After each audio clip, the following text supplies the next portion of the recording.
Ótimo. Bom, pessoal, nós vamos, na aula de hoje, continuar nosso conteúdo aqui baseado na geometria do elipsoide, né? Que é o assunto que nós estamos estudando aí, cujo objetivo é a gente conhecer toda a estrutura, né, dessa superfície que serve como referência para a gente nos cálculos geodésicos, né, que é o elipsoide de revolução, o elipsoide biaxial. Na semana passada, eu passei para vocês lá como atividade acompanhar um vídeo que eu postei explicando conceitos relacionados a formatos de coordenadas, né? Então, o que é um formato curvilíneo, geodésico curvilíneo, que é um formato geodésico cartesiano, e como que a gente faz para migrar de um formato para o outro, baseado em algumas equações, né, que foram apresentadas lá. Vou fazer uma revisão apanhado rápido desse conteúdo, para a gente poder avançar hoje, né, num conteúdo novo, tá? E aí a gente pode ir tirando as dúvidas também que vocês tiveram quando acompanharam aquele conteúdo, tá? Deixa eu voltar aqui.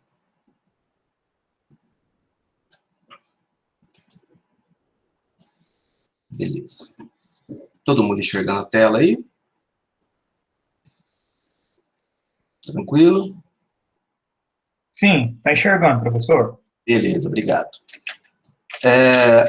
Bom, pessoal, então, a gente pode associar um ponto, um conjunto de pontos na superfície da Terra, ou próxima dela, né, a partir de um conjunto de coordenadas. Esse conjunto de coordenadas, ele pode ter diferentes formatos, né? Eu posso trabalhar com coordenadas polares, eu posso trabalhar com coordenadas cartesianas, eu posso trabalhar com diferentes formatos de coordenadas, desde que eu tenha uma referência. O que é essa referência? É uma origem para esse sistema de coordenadas, né? E um sistema de eixos, que pode ser um sistema cartesiano, ou pode ser um sistema formado por algumas referências, por exemplo, no caso das coordenadas curvilíneas, tendo como referência o meridiano de Greenwich e o Equador, né? Então, tem uma origem e um sistema de eixos que me dá, então, suporte para que eu possa obter coordenadas a partir desse sistema. Na geodésia, a gente tem, basicamente, dois sistemas, né? O sistema, dois mais utilizados, né? Não é que só temos dois. Nós podemos trabalhar ainda na projeção, enfim. Podemos trabalhar em vários formatos de coordenadas. Mas os dois mais utilizados são os formatos curvilíneos, ou seja, coordenadas geodésicas curvilíneas, latitude geodésica, longitude geodésica e altitude geométrica, ou formato geodésico cartesiano, onde eu vou ter aí coordenadas x, y, z em um sistema geodésico cartesiano tridimensional, que a gente chama, tá? Bom, para a gente trabalhar no sistema geodésico curvilíneo, a gente toma como referência para a contagem dessas coordenadas a direção normal. E essa direção normal, ela é uma direção, né, teórica, né, imaginária, de uma reta que passa pelo ponto onde eu estou, né, seja ele na superfície do elipsoide, ou acima dela, ou abaixo dela, e intercepta o elipsoide com um ângulo de 90 graus. Tá? O fato dessa direção interceptar o elipsoide em 90 graus faz com que ela em algum momento, né, essa direção normal, em algum momento, intercepta o eixo de rotação do elipsoide. Tá? Por que a gente diz que intercepta com certeza o eixo de rotação do elipsoide? Se essa reta ela é perpendicular ao elipsoide em todas as direções, seja no sentido norte-sul, seja no sentido leste-oeste, quando a gente olha o elipsoide de cima, e a gente sabe que ele vai ter um formato de uma circunferência, né? Logo, se essa reta é perpendicular a essa superfície, se é perpendicular a uma circunferência, ela vai cruzar o centro da circunferência. E nesse caso, o centro da circunferência, quando a gente olha o elipsoide de cima, vai coincidir justamente com o eixo de rotação, né? Por isso que a gente pode afirmar que a normal intercepta o eixo de rotação. Por outro lado, eu não posso afirmar que essa normal intercepta o centro do elipsoide. Porque agora, quando a gente olha o elipsoide de lado, né, se eu olhar de perfil, como nessa figura aqui, olha, um perfil meridiano,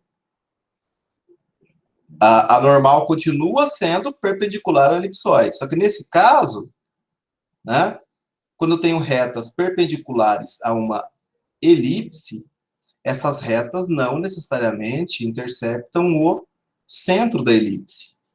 E nesse caso, o centro da elipse coincidiria com o centro do elipsoide. Tá? Então, ela não coincide com o centro da elipse.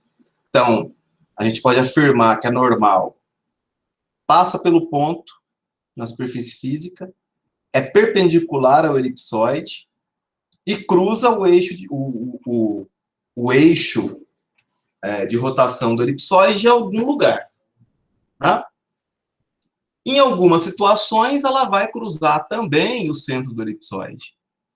Né? Essas situações são quando eu estou aqui no polo norte ou polo sul, né? Ou quando eu estou ao longo do equador. E aí eu também tenho essa condição da normal interceptar o centro do elipsoide. Tá? Então, isso aqui eu tinha explicado lá para vocês. Bom, o que é uma latitude geodésica? Então, por que é importante a gente conhecer essa característica da normal? Porque a normal, essa reta normal, que é a referência para a contagem das coordenadas geodésicas curvilíneas, né? Latitude, longitude e a própria altitude geométrica. Então, a gente precisa conhecer a característica dessa direção normal. Então, vamos imaginar aqui, nessa situação, onde eu tenho o elipsoide biaxial, né? Tenho a normal passando pelo ponto P. Quando ela intercepta o elipsoide, eu vou ter a projeção desse ponto P aqui em P', e ela vai lá interceptar o eixo de rotação, né, ao sul. Como esse ponto está ao norte, no hemisfério norte, a normal intercepta o eixo de rotação lá no hemisfério sul. Tá? A projeção dessa normal no plano equatorial me dá o que nós chamamos de latitude geodésica. Né? Então, a latitude geodésica é o ângulo formado entre o plano do equador e a normal que passa pelo ponto. Tá? Esse ângulo me dá latitude geodésica. Ela vai ser positiva ao norte, então ela vai de 0 quando eu estou no equador, e à medida que eu vou me aproximando do polo norte, ela vai aumentando e chega a 90 graus lá no polo norte. Né? A gente diz que eu tenho uma latitude positiva ou uma latitude N ao norte. Né? E ela pode ser negativa quando eu estou aqui no polo sul. Ela vem no hemisfério sul, ela vem de 0 grau no equador e vai aumentando, aumentando, até atingir 90 graus lá no polo norte, no polo sul. Tá? Então, uma latitude negativa ou uma latitude sul. Tá? E a longitude? A longitude, então, quando essa normal intercepta o elipsoide, Nesse ponto P', vai passar ali um meridiano, que a gente chama meridiano do ponto. Tá? Então, o ângulo formado entre esse meridiano do ponto e o meridiano de Greenwich, né, esse ângulo formado aqui no plano equatorial, é o que a gente chama de longitude geodésica. Tá? Então, a longitude vai de 0 graus, onde eu estou aqui no meridiano de Greenwich, e ela vai sendo positiva a leste de Greenwich. Então, tudo que está aqui a leste de Greenwich vai ter uma latitude, uma longitude positiva. E ela vai até dar uma volta completa aqui de 180 graus. Tá? E tudo que tiver a oeste de Greenwich vai ser negativo.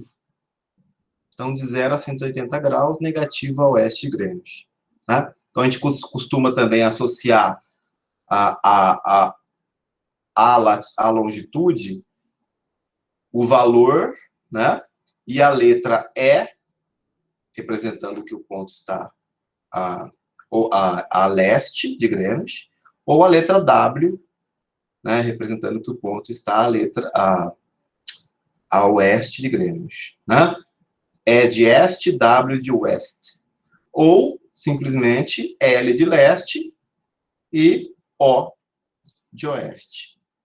Tá? Então, essa seria uma segunda coordenada.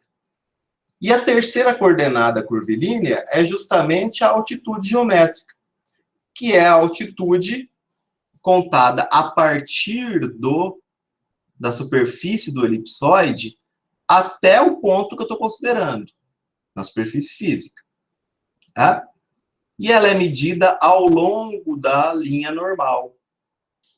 Tá? Então, essa distância toda aqui, que vai do elipsoide até o ponto, ao longo da linha normal, é o que a gente chama de Hzinho, né? Ou altitude geométrica. Tá? Essa é uma... Então, esse trio de coordenadas, né? Φ lambda H, latitude, longitude e altitude geométrica, possibilita a gente, então, determinar coordenadas associadas à superfície do elipsoide. Tá? Quando a gente vem para o formato cartesiano, a gente tem como referência aqui o centro do elipsoide, que vai ser a origem desse sistema cartesiano. O eixo Z vai apontar, ele vai coincidir com o eixo de rotação do elipsoide e vai apontar lá para o Polo Norte. Tá? Eixo Z. O eixo X, ele vai apontar para a direção coincidente aqui, ó, entre a intersecção do meridiano de Greenwich, ou seja, para a longitude 0, né? E o plano do Equador. Então, ele vai apontar aqui para a direção de latitude e longitude 0, né? Intersecção do meridiano de Greenwich com o plano equatorial.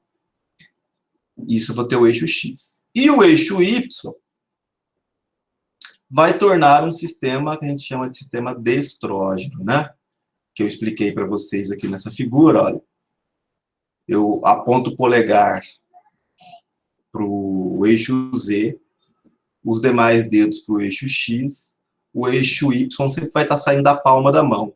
Então, se eu estiver usando a mão direita aqui, o eixo Y está saindo aqui da tela do computador, né? Se eu estiver usando a mão esquerda, ele está entrando para a tela do computador. Então, é só para ter uma referência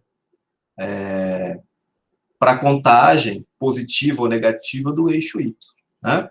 Então, esse torna um sistema, se eu usar a regra da mão direita, um sistema destrógeno, se eu usar a regra da mão esquerda, um sistema levógeno. Então, o que muda no sistema para o outro é que, nesse caso aqui, as coordenadas Y vão ser positivas aqui, ó, saindo da tela do computador, e nesse outro lado elas vão ser positivas entrando lá na tela do computador. Tá? Essa seria a referência. Bom, Então, explicados aí, nós temos esses dois sistemas de coordenadas. Para migrar de um sistema para o outro, aí eu não vou deduzir aqui novamente, para não perder muito tempo, né? Mas eu já expliquei nesse vídeo, no vídeo que eu passei para vocês, como que eu faço para migrar de φ lambda h para xyz, né? Migrar do sistema curvilíneo para o sistema cartesiano. Então, essa dedução, não se preocupem, eu não vou cobrar de vocês em nenhum momento, né? Só para vocês entenderem da onde saíram aquelas equações que estão mais adiante, né? Que servem para a gente calcular coordenadas cartesianas a partir de curvilíneos. Então, chegamos aqui, deduzi essas equações para vocês, chegamos nas equações que permitem a gente fazer a transformação de formatos de coordenada, né?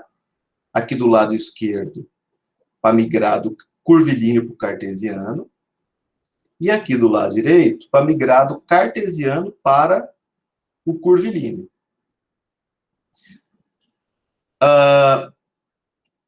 Tanto esse conjunto de equações, quanto esse outro conjunto de equações, vocês podem perceber que eles vão depender de parâmetros do elipsoide.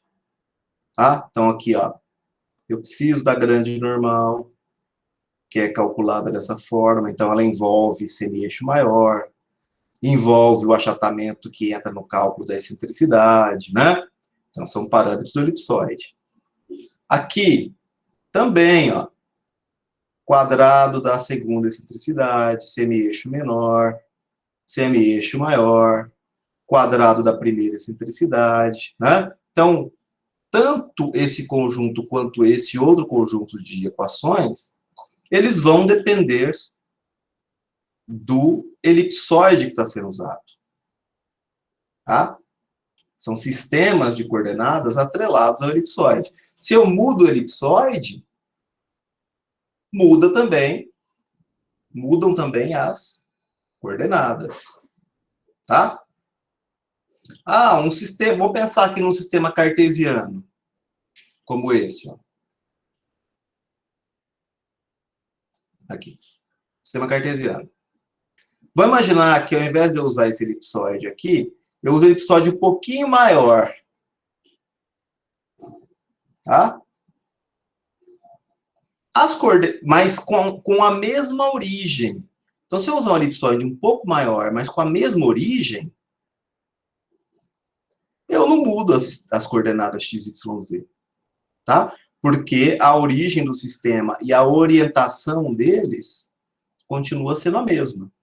Agora, se eu pego um sistema como esse, se eu mudar o elipsoide aqui, colocar o elipsoide um pouco maior, mesmo que seja com a mesma origem, tá? Mas se ele tiver um achatamento um pouco diferente, já muda totalmente as coordenadas. O que eu quero dizer, então, é que os parâmetros do elipsoide são importantes para quaisquer cálculos que a gente venha fazer em geodésia. Tá? Seja nesses cálculos para conversão de coordenadas, seja em outros cálculos que nós vamos ver ainda para transporte de coordenadas, para mudança de referencial geodésico, enfim. Uma série de outros cálculos que a gente vai trabalhar que dependem desses parâmetros do elipsoide. Pessoal, se alguém estiver mandando mensagens lá no chat, eu não consigo ver, tá? Então, se tiver alguma dúvida, abra o microfone e pode perguntar, tá? Como eu estou apresentando aqui, eu não consigo. Professor? Sim? Pois não. Aí nessas equações, onde o senhor está aí? Uhum.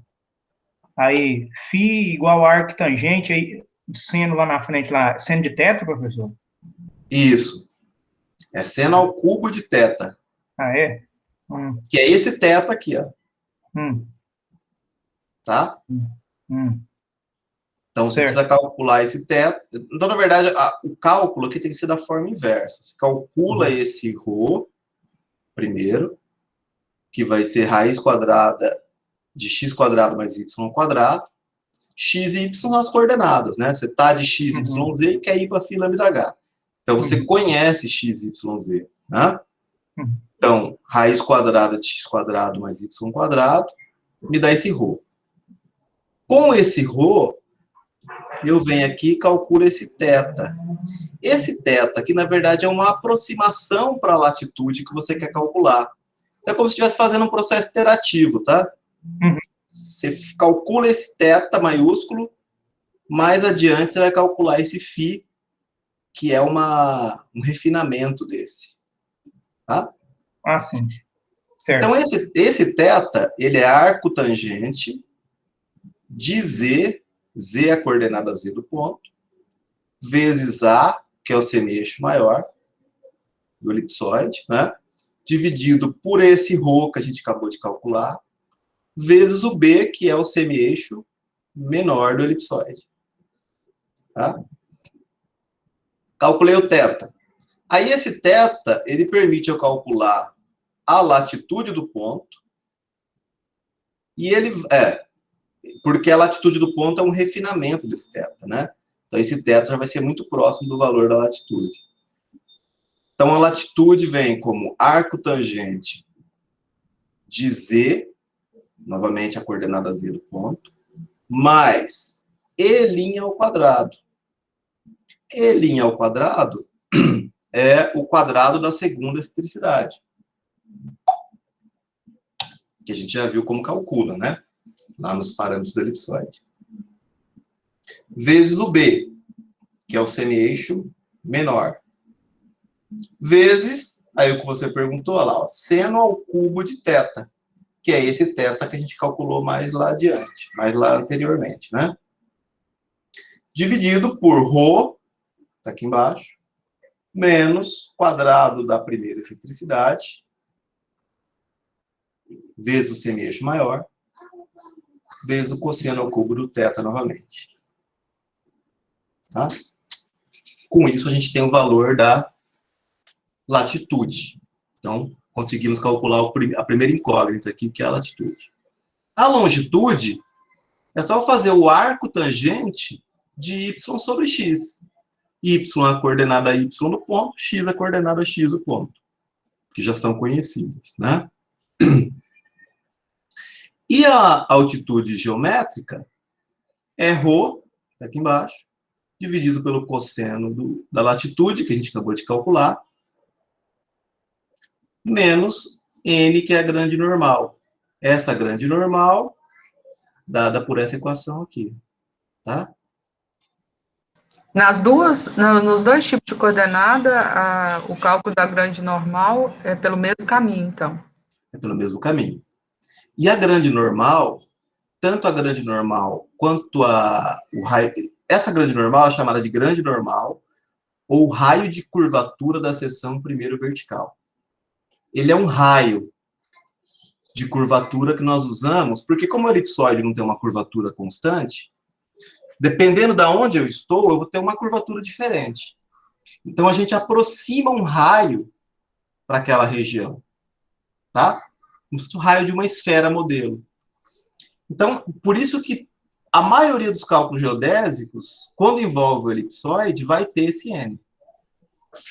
Tá? Ou esse n, ou o m, que nós vamos ver na aula de hoje, como calcula, que é o raio de curvatura da seção meridiana. Tá? Então, isso aqui, pessoal, é só aplicar os elementos, tá?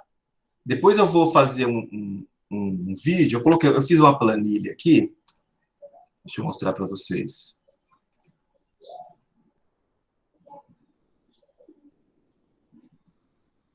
Isso aqui, tá? Mostrando, então, o processo de cálculo, né? Nesse caso aqui de curvilínea para cartesiana. Né? Então, curvilínea para cartesiana é bem simples, né? Olha lá. Eu preciso calcular a grande normal. a partir dos parâmetros do elipsoide e da latitude do ponto. Depois eu aplico ela na equação, né? N mais H, H é a altitude do ponto, que já é conhecido, cosseno φ, cosseno lambda, né? Cosseno da latitude, cosseno da longitude.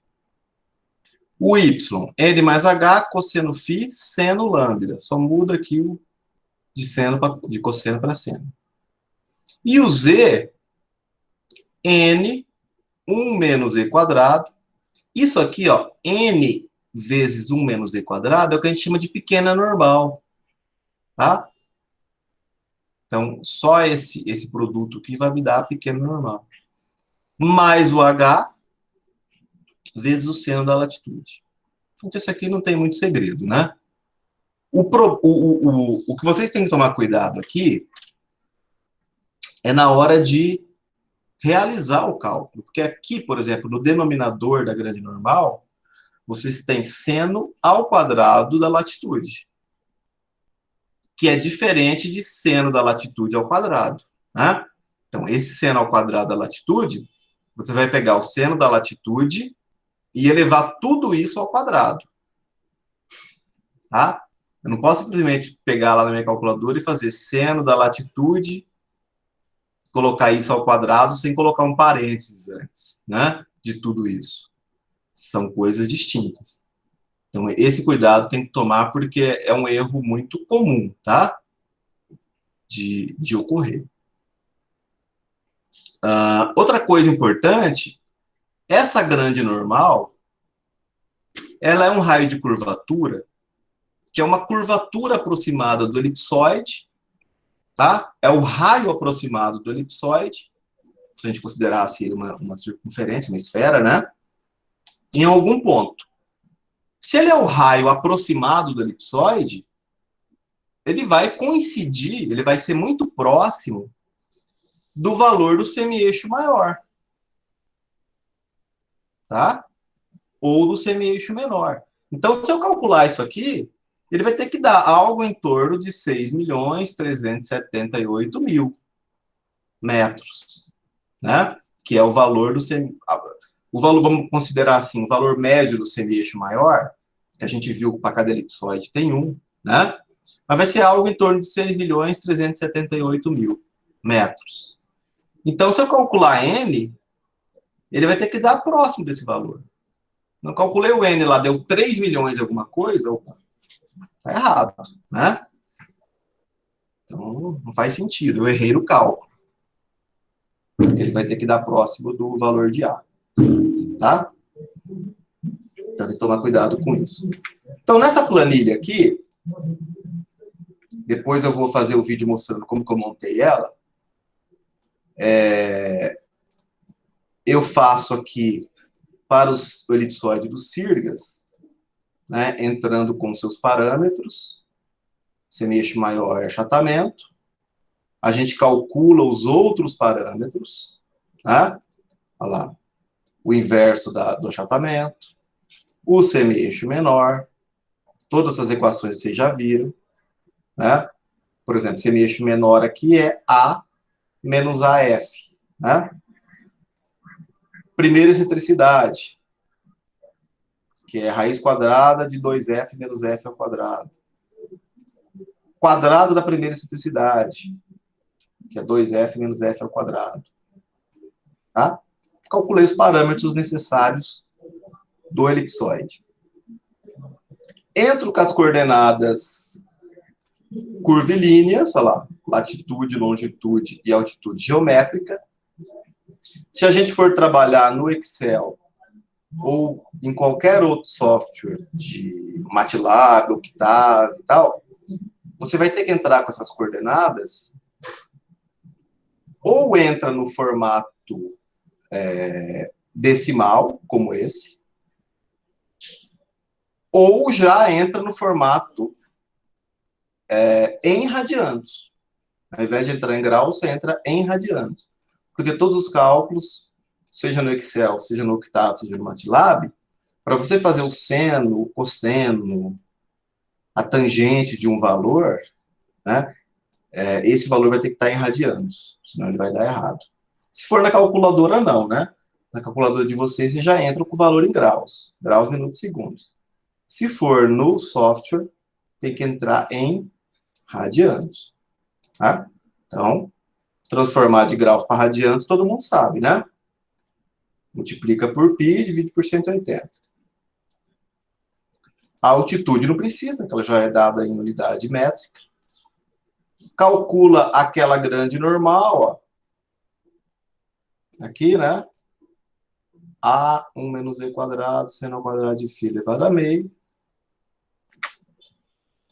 E aí, só jogar aquelas equações e calcular x, y, z.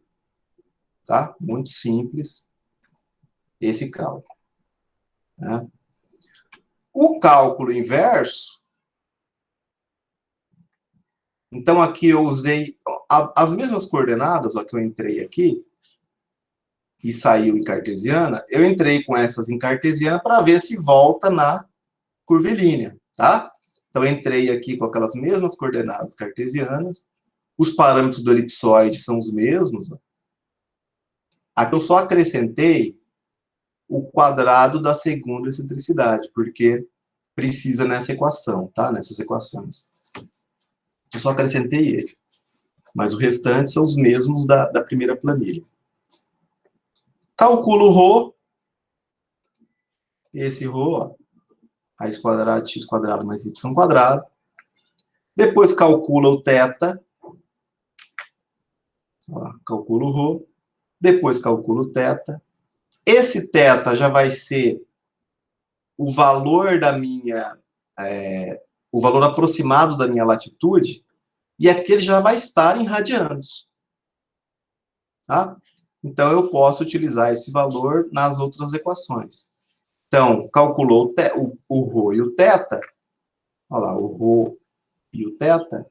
Aí eu venho para o cálculo da latitude. Né? Cálculo da latitude. Cálculo da longitude. E cálculo da altitude geométrica. Né? Aí é simplesmente colocar as equações lá. Tá? Tomando cuidado que, novamente, ó, quando você calcula a latitude, vai sair em radianos. Lembra que eu falei que a latitude com o ρ, com o θ aqui, é uma aproximação da latitude? Olha lá, ó. Os valores são bem próximos, né? Menos 0,38, alguma coisa. Então, calcula a latitude, transforma em graus, ou graus decimais, ou graus sexagesimais, né? Aí, como vocês preferirem. A longitude... Opa, aqui está a latitude e a longitude, tá? Desculpa.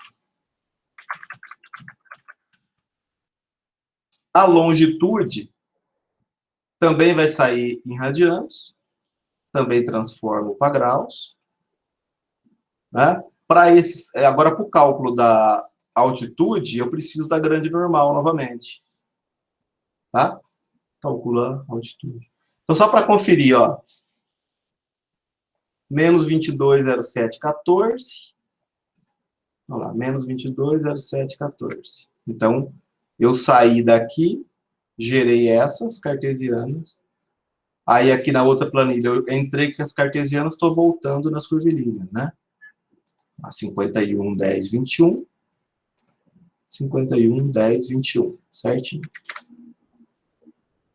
E 420 metros, que é a altitude, 420 metros. Tá? Então, aqui, pessoal, é a sua aplicação de fórmulas. Vocês têm que tomar cuidado na hora de fazer os cálculos, né? Para não errar. Mas é só aplicação de fórmula. Além dessas equações, existem outras, tá? Para esse primeiro caso, de curvilínea para cartesiana, não. As equações são basicamente essas que foram apresentadas para vocês. Nesse segundo caso, a gente tem essas equações aqui, que nós chamamos de equações diretas. Por que equações diretas? Porque eu não tenho, a princípio, iterações, tá? Mas, na verdade, esse θ, quando vem para cá, ele é uma iteração. Ah, mas a gente não acaba não considerando formalmente como sendo uma interação. E tem outras equações que a gente chama de equações rigorosas, que aí exige uma série de iterações, tá? São equações um pouco mais complexas, né? Eu não apresentei aqui, mas no material que eu coloquei como referência tem essas equações. Qual que é a diferença dessas equações diretas para as equações complexas? A precisão das coordenadas transformadas, tá? Então, essa daqui, essas diretas, vão permitir que vocês calculem φ e lambda com uma precisão boa até a segunda, terceira casa depois da vírgula. Dos segundos, tá? Ou seja, até os milésimos de segundos. As equações rigorosas permitem até uma precisão um pouco melhor, tá? Então, se eu quero ali 3, 4 casas depois da vírgula dos segundos, aí eu uso as equações rigorosas. Se não, eu posso usar essas equações diretas. Professor, Sim?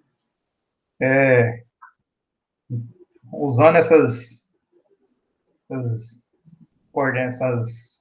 equações de localizações aqui, que o pessoal conseguiu explodir um míssil em cima daquele general iraniano lá, aquele Soleimani lá, foi morto lá, descia para o encontro lá e foi... Aí um míssil atingiu próximo a ele e ele morreu. Você lembra desse general que foi morto ano passado? Lembro. Eles estabeleceram uma rota para o míssil, né? A partir de coordenadas. E aí o míssil foi traçando aquela rota até chegar próximo da coordenada que ele estava, né? E aí, para um míssil, se errar alguns centímetros, não tem problema, né? Vai explodir tudo em volta ali. Tudo em volta, ele vai morrer. Professor, só lembrando, o Enéas pediu para avisar o senhor que hoje ele está num lugar que não tem jeito de acessar, viu, professor? Tá. Tudo bem. Obrigado. Tudo bem, pessoal? Então, essas coordenadas são a aplicação. Então, depois vocês têm alguns exercícios lá naquela lista que eu passei para vocês, que dá para vocês finalizarem agora, e vocês vão precisar usar essas equações. Tá? Depois eu vou fazer, como eu falei já, um vídeo explicando essa planilha, mas o cálculo é bem simples, né? Não tem muito que se enrolar aqui. Bom, vou passar adiante, depois na última meia hora, ó, depois que terminar a aula, quem tiver dúvidas, a gente vai tirando, tá? Inclusive, é uma questão que eu gostaria de ver com vocês, uma possibilidade da gente mudar, fazer uma troca nesse horário, tá? Porque nós temos agora a nossa aula das 10h30 às 11h30, e das 11h30 meio-dia é o horário que eu fico para tirar dúvida, tá? Só que, geralmente, vocês vão tirar dúvida da aula anterior, né? E não da aula corrente, da aula que a gente está fazendo. Porque você está ali tendo aula, a gente vai tirando as dúvidas no momento, né? Então, eu acho que seria mais produtivo a gente inverter esse horário. Então, das 10h30 às 11 horas, a gente faria para tirar dúvida, tá? Então, não é obrigatória a presença de vocês. Só quem quiser tirar dúvida. Das 10h30 às 11 horas. E aí, a nossa aula começaria às 11 e iria até meio-dia. Tá? Porque aí seria mais produtivo. A gente pegava esse primeiro horário, tirava as dúvidas, né, da aula passada, né, e aí não perderia tempo para tirar dúvida durante a aula que a gente está iniciando. Tudo bem? Podemos fazer assim? A partir da semana que vem? Está dentro do nosso horário de aula, né? Então, pode ser, sem problema. Né? Eu imagino que ninguém vai ter problema, porque está dentro do nosso horário de aula, né? Então, a gente faz assim, eu vou deixar depois um aviso lá para quem não veio. Então, a partir da semana que vem, a gente começa a aula mesmo 11 horas. Então, vai das 11 a meio-dia. E das 10h30 às 11h, a sala já vai estar aberta aqui, né, para vocês entrarem para tirar dúvidas. Não vai contar presença, não vai ser obrigatório, nada disso. Mas é importante, né, porque é para tirar as dúvidas. Então, seria interessante que vocês participassem. Beleza? Bom, então vamos continuar aqui. Depois, no final da aula, tem mais alguns avisos e aí a gente complementa, tá? Bom, pessoal, então, nós temos aqui, quando a gente considera a direção da normal, que a gente já falou que é a direção teórica, né, de uma reta, passando pelo ponto, então, nesse caso aqui, um ponto Q, ó, na superfície do elipsoide, passando por um ponto Q, que pode estar na superfície do elipsoide ou acima dela. Essa direção, ela é perpendicular ao elipsoide e cruza lá o eixo de rotação em algum lugar, né? Nós já vimos que quando eu estou localizado no hemisfério norte, essa normal intercepta o eixo de rotação ao sul, né?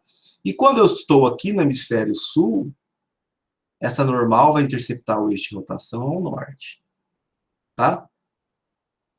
Já quando eu estou no plano do Equador, ou no Polo Norte e no Polo Sul, ela vai interceptar o centro do elipsoide, né?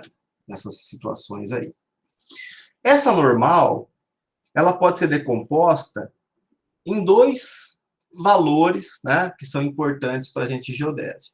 Um deles é o que a gente chama de grande normal, que é uma distância contada aqui, ó, entre a superfície do elipsoide e a intersecção da normal com o eixo de rotação. Então, toda essa distância lá, ó, da superfície do elipsoide até o cruzamento da normal com o eixo de rotação é o que a gente chama de grande normal. Tá? Veja aqui que a gente não considera a altitude, tá?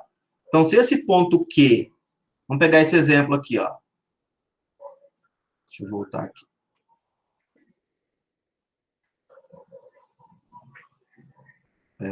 Aqui, ó. Então, a normal, ela passa pelo ponto da superfície física e intercepta o elipsoide aqui em P', né? Então, a grande normal seria daqui, ó, do P' até a intersecção com o eixo de rotação. Então, a gente não considera essa altitude, tá?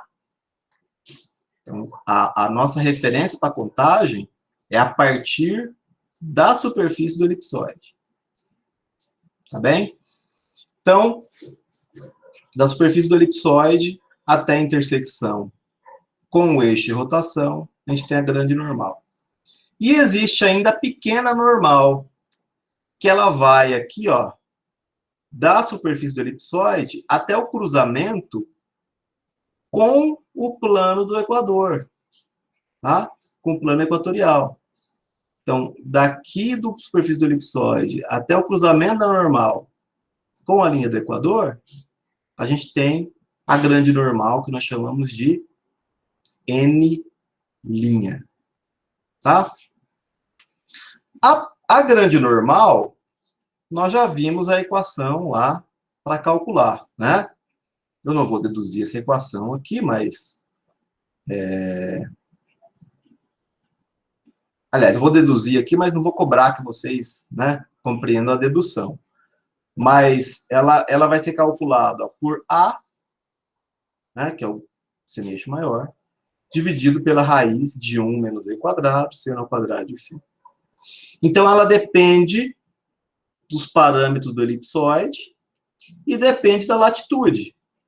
Então, se eu tenho um mesmo elipsoide, mas latitudes diferentes, eu vou ter valores diferentes para a grande normal.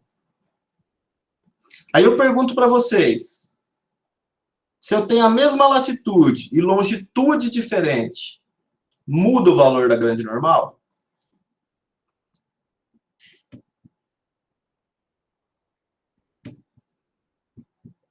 Como é que é, professor? Se eu tenho pontos com a mesma latitude, só que com longitudes diferentes, eu vou ter valores iguais ou diferentes da grande normal? Só mudou a longitude, a latitude permanece a mesma. Não muda. Não muda. Não muda por quê? Justamente porque a grande normal não depende da longitude, ó. Vocês estão vendo a longitude aqui, ó, o lugar? Não. Né? Ela depende simplesmente da latitude e dos parâmetros do elipsoide. Então, para mesmas latitudes, os valores da grande normal permanecem constantes, tá? Ele só muda se eu mudar a latitude ou se eu mudar o elipsoide, né? Porque aí muda os parâmetros e também, consequentemente, muda a grande normal. Bom, a pequena normal, ela, na verdade, é como se fosse a grande normal, só que eu aplico um fator de escala nela, tá? Que é 1 menos e quadrado. Então, ó, n' é igual a n vezes 1 menos e quadrado. Por quê? Se eu pegar aqui, ó, essa equação, vamos lá, a dividido por raiz de 1 menos e quadrado, sendo a quadrada de φ, não é justamente isso aqui? Então, é n, isso aqui é igual a n, que multiplica 1 menos e quadrado, tá? A gente está aplicando um fator de escala na grande normal para obter pequeno normal, que é n'. Vou mostrar aqui rapidamente, só para vocês terem ideia de onde saíram essas equações, né? Então, se a gente considerar essa mesma geometria que eu mostrei lá na figura anterior, nós vamos ter aqui um triângulo retângulo, tá? Formado pela grande normal, né? Então, aqui, ó, triângulo retângulo, tá? Onde a hipotenusa vai ser a grande normal, ó, que vem da superfície do elipsoide até a intersecção com o eixo de rotação. Aqui nós temos um cateto que vai ser justamente a coordenada x do ponto. Se a gente considerar um sistema cartesiano bidimensional, tá? Então, eu estou considerando aqui, ó, x e z, tá? Um sistema de coordenadas x e z. A coordenada x do ponto vai ser dada por essas equações, ó. Tá? Depende da latitude, basicamente. E a coordenada z do ponto por essas equações, tá? Então, essa distância aqui, ó, do eixo z até o ponto, vai me dar a coordenada x, né? Então, nesse triângulo retângulo, nós temos a hipotenusa, que é a grande normal. Nós temos um cateto, que é a coordenada x desse ponto aqui. Esse ângulo aqui, ó, quem pode me dizer o que representa esse ângulo aqui? Professor, esse ângulo aí é 90 menos φ. 90 menos φ, exatamente. Porque se eu pegar aqui, ó, esse ângulo aqui é φ, certo? É a latitude, ó. Professor, eu não estou vendo o seu cursor. Não está vendo os desenhos? Agora apareceu, porque estava apagando. Ah, então, esse foi problema de internet, então. Deixa eu colocar o cursor maior aqui.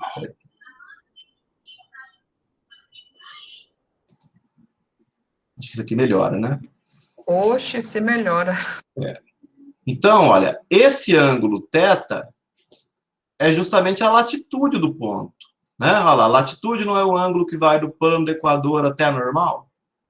Aqui, ó. latitude. Esse ângulo é a mesma coisa, agora eu vou ter que mudar o ponteiro de novo. É a mesma coisa que esse ângulo aqui, não é? Se eu pegar essa reta, nossa senhora, que reta ruim.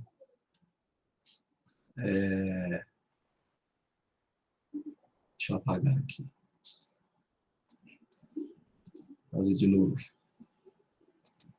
Se eu pegar essa direção do eixo X e fizer aqui, esse ângulo aqui é justamente a latitude. Portanto, esse ângulo aqui é o que o Vanderlei falou, 90 graus menos a latitude, tá? Então, eu vou ter um triângulo retângulo, onde o ângulo aqui vai ser 90 graus menos a latitude, a hipotenusa é a grande normal, e o cateto oposto é a coordenada x do ponto.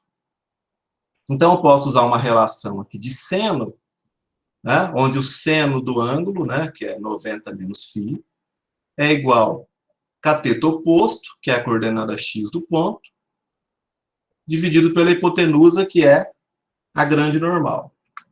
Tá? Se eu substituir, se eu multiplicar aqui e colocar o x em evidência, eu vou ter lá x é igual n, né, que é a grande normal, vezes seno de 90 menos φ. Tá? X é n menos cosseno de 90 menos φ. Esse seno de 90 menos φ, a gente pode dizer que é a mesma coisa que cosseno de φ. Tá? Seno de 90 menos φ é a mesma coisa que cosseno de φ. Então, x fica igual a n cosseno de φ. Tá? Bom, como o nosso objetivo aqui é demonstrar para vocês qual é o valor da equação para calcular a grande normal, eu vou colocar o n aqui, esse cosseno de φ que está multiplicando vem para cá dividindo, então fica n é x cosseno de φ. O x é isso aqui, ó. Tá? Então, substituindo o x aqui, a cosseno de φ, 1 menos e quadrado, seno quadrado de φ elevado a meio, dividido pelo cosseno de φ. Tá? Esse cosseno e esse cosseno se anulam. O que vai sobrar é justamente, olha lá, a equação da grande normal. Tá? Que nós mostramos lá anteriormente, e aí só para vocês saberem de onde ela vem, né? A 1 menos e quadrado, seno ao quadrado de φ, elevado a meio. Bom, para a pequena normal, a gente usa um procedimento similar, ó. Só que agora eu tenho um outro triângulo retângulo aqui, onde a hipotenusa é a pequena normal, n', o ângulo é a própria latitude do ponto, né? E eu tenho o cateto oposto, que é a coordenada z do ponto. Né? Então, fazendo uma relação novamente de seno da latitude é z dividido pela pequena normal. Né? Isolando o z, isolando a pequena normal, a gente tem aqui, ó, que n' é z dividido pelo seno da latitude. Né? Substituindo o z pela respectiva equação, né? A gente pode fazer simplificações aqui novamente. Ó. Eu vou ter que a pequena normal é tudo isso aqui. A1 menos e quadrado dividido por 1 menos e quadrado, seno ao quadrado de φ elevado a meio. Como eu expliquei anteriormente, essa equação aqui, ó, é justamente a equação da grande normal. Então, eu posso dizer que n' é n vezes 1 menos e quadrado. Ou seja, eu estou aplicando o fator de escala na grande normal para obter a pequena normal. Tá? Então, só para vocês saberem da onde que derivaram aquelas duas equações lá, da pequena e da grande normal. Beleza? Tudo bem aqui? Só para chegar nessas duas equações aqui. Tá? Então, essas duas equações são outros parâmetros do elipsoide que a gente precisa conhecer e que nós vamos usar em algumas situações aqui. Bom, chegamos aqui a um conceito, um outro conceito importante, que é o conceito de curvatura. Tá? O que vem a ser a curvatura? A curvatura é um elemento importante de geodésia, uma vez que o elipsoide, que é a figura que nós usamos para os cálculos geodésicos, não possui uma curvatura uniforme. Então, qual que é o conceito de curvatura? Vem lá da matemática, né? Olha lá. A curvatura de uma curva plana é a taxa de variação absoluta. Então, a taxa de variação, a gente já remete ao quê, pessoal? Derivada. Derivada, né? Então, uma taxa de variação absoluta, né, em módulo, da mudança do ângulo de declividade de uma linha tangente à curva em relação ao comprimento de um arco ao longo da curva. Então, vamos pensar aqui, ó. A gente tem essa curva, essa curva, e nós queremos calcular a curvatura dela. Então, vamos pegar um primeiro ponto aqui, P1, ó, esse ponto P1, tá? Vou passar uma linha tangente a esse ponto P1. Essa linha tangente, ela vai formar aqui com esse eixo X um ângulo que a gente chamou de alfa. Tá? Um ângulo alfa. Agora, eu peguei e percorri um trecho dessa curvatura, um trecho dessa curva, que eu vou chamar aqui de ds, ó. Delta S. Tá? Esse delta S me faz chegar a um ponto P2. Tá? Agora, se eu pegar nesse ponto P2 e traçar novamente a tangente, né, eu vou ter novamente aqui um outro ângulo em relação ao eixo X, que é um ângulo alfa mais um delta alfa.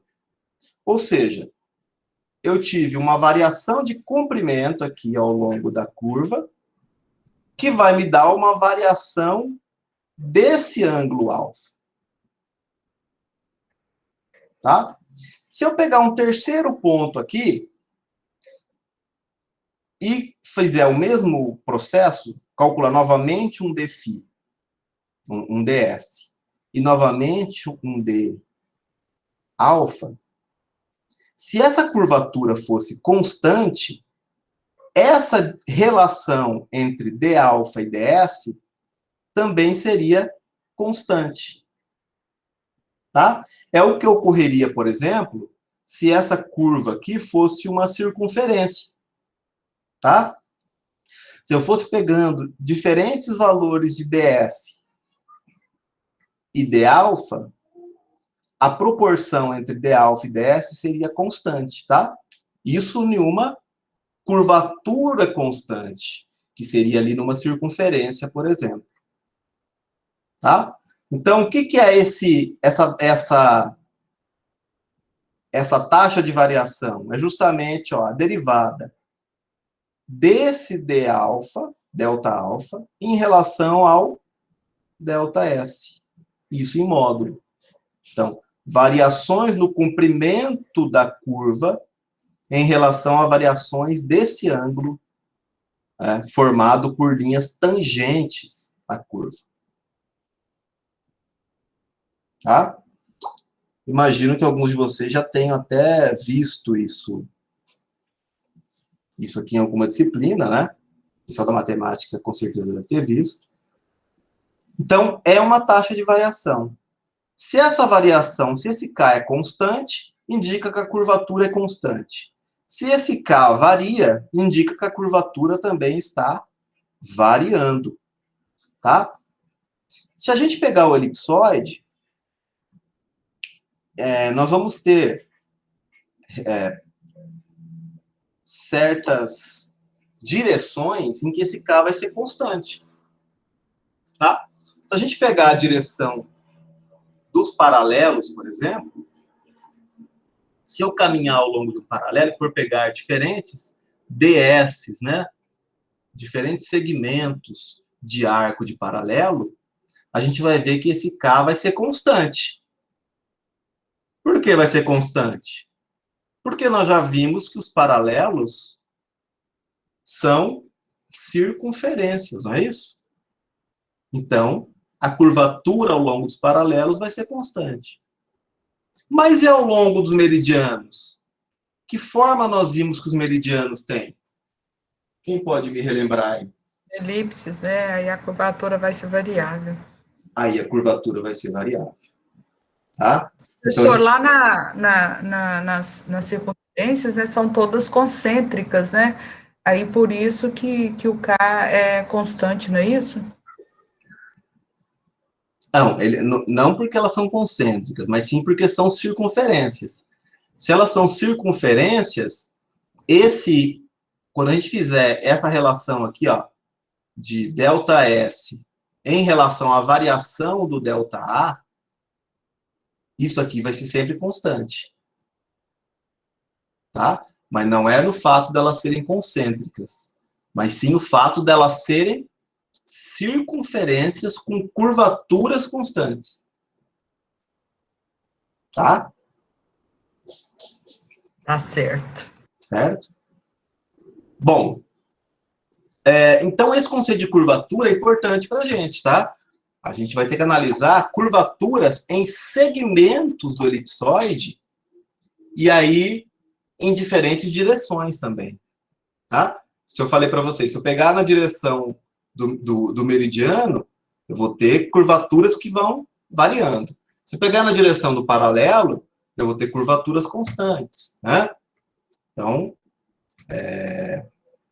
sofre variações, tá? Ó, no caso do paralelo, se eu fizer seções paralelas, nós já falamos que seções são resultantes de cortes do elipsoide com planos, né? Se pegar o elipsoide e for cortando esse elipsoide com alguns planos, nesse caso de seções paralelas, esses planos são perpendiculares ao eixo de rotação, a gente vai ter lá circunferências, aí como a Maria Helena lembrou, concêntricas, tá? Que são os paralelos. Cada paralelo desse a gente consegue representar a partir de um único raio, porque a curvatura é constante, tá? É uma circunferência. Circunferência eu consigo representar simplesmente por uma curvatura, por um raio. Esse raio de paralelo, ele é dado por A cosseno de φ dividido por 1 menos e quadrado, seno ao quadrado de φ elevado a meio. Tá? Tem como deduzir isso aqui também, mas eu não vou. Nosso tempo é curto, eu não vou deduzir. Mas é simplesmente o quê? Esse A, 1 menos e quadrado, seno ao quadrado de φ elevado a meio, é a grande normal. Então, o raio do paralelo, ele é simplesmente a grande normal vezes cosseno de φ. Tá? A grande normal para aquele ponto, né, específico que eu estou calculando, porque depende da latitude, vezes cosseno da latitude. Então, veja, um determinado paralelo, a curvatura dele vai ser sempre constante. Então, eu consigo representar ele por um raio. Tá? Que é esse ρ aqui, ou raio do paralelo, simplesmente. Agora, em outras direções, se for pegar outras direções do elipsoide, aí eu vou precisar calcular raios distintos, tá? Porque em outras direções quaisquer, a curvatura não é constante. Então, eu aproximo para um ponto em específico um raio de curvatura, tá? Esses raios de curvatura, para outras seções quaisquer, a gente calcula também por equações diferentes, né? Nós temos seções que nós chamamos de seções normais. O que são seções normais?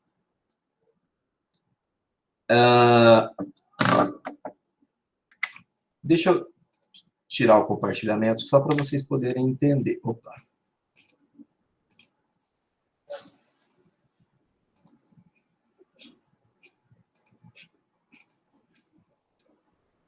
Bom, todo mundo está me enxergando aí, né?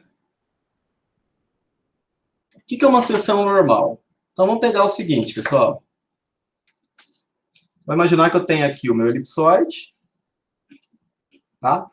Aí eu tenho a normal passando aqui em um ponto, tá?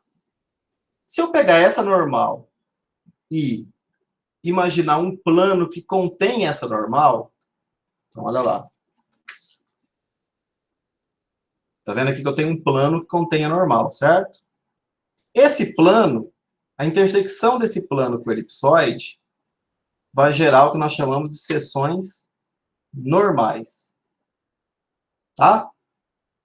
Por que seções normais? Porque são formadas por planos que contêm a normal. Por isso que chamam de seções normais. Tem duas seções normais principais, tá? Que vão depender de como que eu rotaciono esse plano. Ó. Posso rotacionar ele em várias direções. Tá? Se eu pegar esse plano e ele, além de conter a normal, ele contém os polos do elipsoide, né? Ou seja, ele passa pelo eixo de rotação do elipsoide, eu tenho um tipo de seção normal, que nós chamamos de seção meridiana. Porque vão gerar os meridianos, concorda? Se eu pegar esse plano aqui, que contém a normal e contém os polos, ele gera os meridianos. Então, o que a gente chama de seção meridiana. Tá? Agora, se eu pegar esse plano e inverter ele aqui, ó, 90 graus em relação ao plano, a seção meridiana, eu vou ter uma outra seção, ó, invertido 90 graus, que nós chamamos de seção primeiro vertical. Tá? Então, seção meridiana, formada pelo plano que contém a normal e os polos do elipsoide, e seção primeiro vertical, que é formada por um plano que contém a normal também, e é perpendicular à seção meridiana. Tá? São duas seções que nós tomamos como referência em geodésia para muitos cálculos. Tá? Tá aqui, ó, essa figura ilustrando justamente isso, ó. Então, aqui está passando a normal do ponto, tá? Aqui, a seção primeiro vertical, ó, resultante da intersecção do plano que contém a normal e é perpendicular à seção meridiana. E a seção meridiana, lá, ó, passa pelo polo norte, passa pelo polo sul, passa pelo ponto. Tá? Duas seções importantes em geodésia. Então tá lá, ó, seção meridiana, formada pela intersecção do elipsoide com o plano que contém a normal e os polos. Seção primeiro vertical, formada pela intersecção do elipsoide com o plano perpendicular à seção meridiana. Então, se eu pegar esse ponto aqui, ó, que gerou essa normal, eu vou ter uma curvatura ao longo da seção meridiana e uma curvatura ao longo da seção primeiro vertical. Para a gente poder mensurar essa curvatura, a gente precisa estabelecer raios, que é como se eu pegasse, pessoal, olha, aqui eu estou pegando a seção meridiana, tá, daquele ponto. Então, gerou meridiano, ó, elipse. Aí estou pegando aquele ponto P. Se eu pegar um ds, lembra daquele ΔS que eu usei como exemplo da curvatura? É um elemento pequeno, que é um comprimento de arco muito próximo desse ponto P, tá? Ao longo do meridiano. E aproximar desse arco uma circunferência, eu vou ter essa circunferência aqui, ó. Tá? Então, eu estou aproximando de um ΔS aqui, uma circunferência. Então, é como se, para cada ponto que eu vou fazer os cálculos em geodésia, eu aproximasse uma circunferência, né, próxima daquela região do elipsoide, e essa circunferência teria um determinado raio. Tá? Vamos supor que eu vim para cá, ó. Ao invés desse ponto P estar aqui, ele veio aqui para o Polo Norte, ó. Vocês concordam que a curvatura aqui é mais aberta do que a curvatura aqui? Tá? A curvatura naquele ponto P inicial, um pouco mais fechada. Então, eu vou gerar uma circunferência naquela curvatura mais fechada, vai ser uma circunferência menor. Quando eu venho aqui para o polo, se eu pegar o mesmo ΔS aqui, ó, próximo do polo, eu vou ter uma curvatura um pouco mais aberta. Então, eu vou ter que aproximar uma circunferência um pouco maior. Tá? Consequentemente, o raio dela vai ser maior. Então, esse raio... E agora, se eu for lá para o polo, para o Equador, a curvatura é mais fechada ainda. Aqui, próximo desse ponto. Então, eu vou ter que gerar uma circunferência menor ainda. Tá? E o raio dela é esse que está em verde aqui. Então, percebam que, dependendo da latitude que eu estou, eu vou ter que aproximar uma circunferência maior ou menor para simular a curvatura nesse ponto. E, consequentemente, eu vou ter raios para essa circunferência que também vão ser diferentes. Tá? Esses raios que nós estamos falando aqui é o que nós chamamos de raio de curvatura. Nesse caso, como nós estamos vendo a seção meridiana, raio de curvatura da seção meridiana. Tá? Que ele vai ser o mínimo possível quando eu estiver aqui no Equador, porque eu vou ter que aproximar dessa curvatura uma circunferência menor. Ele vai aumentando e vai ter o maior raio possível quando eu estiver no polo. Em função do elipsoide ser achatado nos polos, a curvatura no polo é um pouco mais aberta.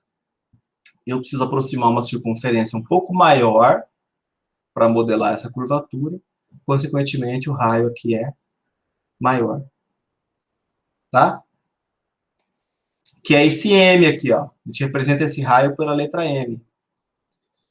Ele é dado por A, 1 menos E quadrado, 1 menos E quadrado, seno ao quadrado de φ elevado a 3 menos. Tá? É uma equação parecida com a da grande normal, né? Só que muda um pouquinho aqui alguns elementos. Tá? Bom, vamos pensar aqui, ó. Olhando para essa equação, vamos pensar... se eu tiver no Equador, quanto que vale minha latitude no Equador, pessoal? Latitude no Equador. Latitude? Zero. Zero, né? Então, esse seno de zero é zero, né? Então, isso aqui tudo fica nulo. Só vai ficar 1 aqui no denominador. Então, fica A1 menos E quadrado. Então, quando eu estou aqui, ó, vou chamar de M0, que é quando eu estou com a latitude zero, esse meu raio de curvatura vai valer A1 menos E quadrado. Tá? A é o semi-eixo maior, certo? 1 menos E quadrado vai ser um valor menor do que 1. Se eu multiplico esse A por um valor menor do que 1, ele vai diminuir, não vai? Vai. Todo mundo concorda, né? Ou seja, todo esse M0, ele com certeza, independente do elipsoide que eu esteja usando, quando eu estou no equador, esse raio de curvatura da seção meridiana é menor do que o semi-eixo maior. Tá? Aqui, ó. E realmente ele é. Na figura dá para ver, né? Ele vem daqui a aqui. O semi-eixo maior vem do centro do elipsoide até aqui. Tá? Agora, vamos considerar que eu estou lá no Polo Norte. Quanto que vale minha latitude? 90. 90. 90. Então, seno de 90 é 1, né? Ao quadrado continua sendo 1. Tá? Aí, eu vou ter 1 menos e quadrado, elevado a 3 meios. Aqui vai ficar A1 menos e quadrado. Se eu simplificar tudo isso, vai ficar m de 90 é A dividido por raiz de 1 menos e quadrado. Bom, 1 menos e quadrado a gente já viu que é menor do que 1. Se eu tirar a raiz, continua sendo menor do que 1. Né? Agora, se eu pego um valor e divido por um número menor do que 1, ele aumenta ou diminui? Aumenta. Aumenta, não é? Ou seja, eu posso afirmar também que o valor de m no polo é sempre maior do que o semi-eixo maior. Tá? E a figura também mostra isso, né, lá. O semi-eixo, bom, tudo bem que o semi-eixo maior estaria, né, do centro do elipsoide até aqui, mais ou menos, né? Só que esse valor de m é maior do que o semi-eixo maior. Tá? Então, só para a gente entender como que esse m vai se comportando, né? Então, eu aumento a latitude, ele vai aumentando. Né?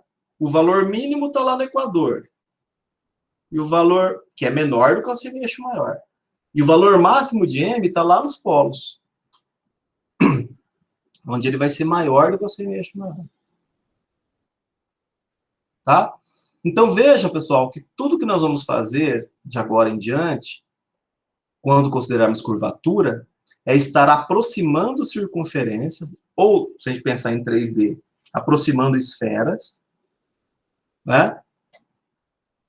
A um ponto de latitude conhecida, e aí eu vou trabalhar nessa esfera, com um raio dela, que vai ser um raio daquela curvatura. Tá? Só para a gente finalizar aqui, esses raios, esse raio de curvatura, ele é importante para a gente calcular medidas ao longo do elipsoide. Tá? Então, vamos considerar aqui, ó, que eu tenho determinado ds. Esse ds em verde, ó, é o comprimento de um segmento de arco de meridiano, tá? Um segmento de meridiano que eu quero determinar. Tá? Então, de repente eu vou lá, eu tenho um valor em graus, né? Uma diferença de latitude em graus, que eu vou chamar aqui de dφ, ó, tá? Esse dφ é um ângulo, ó. É o ângulo que vai dar origem a esse ds, né? Só que esse dφ está em graus, eu quero transformar ele para metros, por exemplo. Tá? Calcular quanto que vale esse comprimento de arco. Esse dφ, eu conheço, está em graus. Para a gente calcular esse ds, eu preciso conhecer a curvatura desse ds. E essa curvatura é justamente dada por esse m, ó, que é o raio de curvatura da seção meridiana. Tá?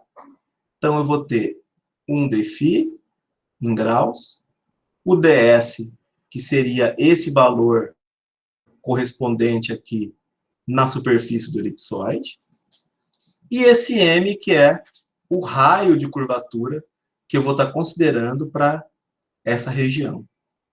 Tá? A gente pode calcular esse ds usando uma regra de 3. Ó. Por exemplo, quanto que vale em graus uma volta inteira aqui numa circunferência? 360. 360 graus. Né? Então, 360 graus. E qual que é o comprimento da circunferência? 2πr. 2πr, não é? Isso. Nesse caso, o R é o M, ó, tá? Que é o raio dessa circunferência. Ou seja, 2πm está para 360 graus, assim como esse segmento de arco, que é o ds, está para o meu dφ, que é o valor em graus. Tá? Então, a regra de 3. Multiplicando aqui, a gente chega a essa equação, olha. ds, que é o que a gente quer determinar, que é o comprimento do arco, ele é 2πm dφ dividido por 360. Tá? Esse eu posso simplificar aqui, não posso? Ó. Então, fica πm dφ dividido por 180 graus. Ou seja, eu estou pegando esse meu dφ, multiplicando pelo raio, multiplicando por π e dividido por 180 graus. Tá? Na verdade, o que a gente está fazendo é isso aqui, ó. Ou seja, o meu ds, então eu estou considerando aqui ao longo do meridiano, tá? Um comprimento de arco de meridiano. Ele vai ser simplesmente o meu m dφ. Ou seja, o que tem de diferente nessa equação dessa? É que esse dφ aqui eu estou transformando ele em radianos. Está vendo que eu estou multiplicando por π dividido por 180? Tá? Estou transformando ele em radianos. Então, qualquer valor que eu tenha de dφ, ou seja, qualquer valor em graus ao longo da seção meridiana, se eu transformar em radianos e multiplicar pelos raios de curvatura da seção meridiana, me permite calcular o quanto que esse dφ equivale na superfície do elipsoide. Tá? Então, essa aqui é uma aplicação que a gente tem para esse raio de curvatura. Então, vamos supor que vocês pegaram uma coordenada e vocês têm o erro da coordenada em latitude. Esse erro da coordenada vai estar em graus. Aqui, ó. dφ. Aí vocês querem saber quanto que aquele erro equivale em metros. Vocês vão ter que fazer esse cálculo aqui. Tá? Vão ter que ver, a partir da coordenada do ponto, qual que é o raio de curvatura. E aí, pega esse valor que vocês têm em graus, transforma em radianos, multiplica pelo raio de curvatura, que vocês vão ter o quanto que aquela precisão lá que vocês têm em graus, minutos, segundos, equivale em metros no elipsoide. Deu para entender a ideia? Deu sim. Sim, entendeu. Tá? Então, isso considerando ao longo do meridiano. Nós vamos ver na aula que vem, considerando ao longo da seção primeiro vertical. Tá? Que a ideia é basicamente a mesma, só que muda um pouco a interpretação do raio de curvatura. Tá? Aqui, ó, só para fechar, vamos considerar que eu tenha um dφ, aquele dφ lá de 1 segundo. Ó. Eu quero saber quanto que vale 1 segundo de arco na superfície do elipsoide. tá? Nesse caso, dos sirgas, ó. Elipsóide dos sirgas. Então, se a gente fizer aquele cálculo lá, considerando que o ponto está no Equador, ó, latitude igual a 0, a gente vai ver que 1 segundo de arco no Equador vale 30,7 metros. Vocês certamente já ouviram Newton, alguém falar, ó, eu tenho 1 segundo no elipsóide exatamente dessa medida aí, ele falou. Não é? Equivale a 30 metros, mais ou menos, não é? Vem daí, ó. Só que se eu mudar essa latitude, ó, se eu for lá para o polo, latitude 90 graus, esse mesmo 1 segundo vai ter valor diferente. Tá? Vai ser maior do que isso. Por isso que a gente precisa fazer esse cálculo. Eu não posso simplesmente falar 1 segundo do elipsóide tem 30 metros. Vai depender do elipsóide, vai depender da latitude do ponto.